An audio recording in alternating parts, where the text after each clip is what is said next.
నిజాంపట్నం మండలం ఆమదాలపల్లి గ్రామానికి చెందిన గోపాలమిత్ర డాక్టర్ మకర శంకర్ కుమారుడు భగవాన్ ఇటీవల మృతి చెందడంతో వారి కుటుంబంలో విషాదం నెలకొంది. ఈ విషయం తెలుసుకున్న రేపల్లె నియోజకవర్గ వైఎస్సార్సీపీ సమన్వయకర్త పీటా నాగమోహన్ కృష్ణ ఆముదాలపల్లి గ్రామానికి వెళ్లి మరక శంకర్ కుటుంబ సభ్యులను పరామర్శించారు.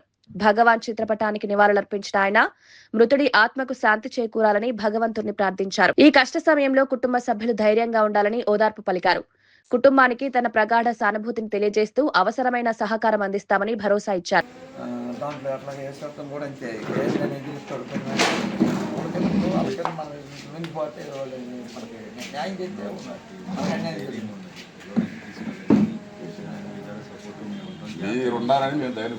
నా ప్రాణం ఉన్నంత వరకు నా ప్రాణం ఉన్నంత వరకు నేను రండి.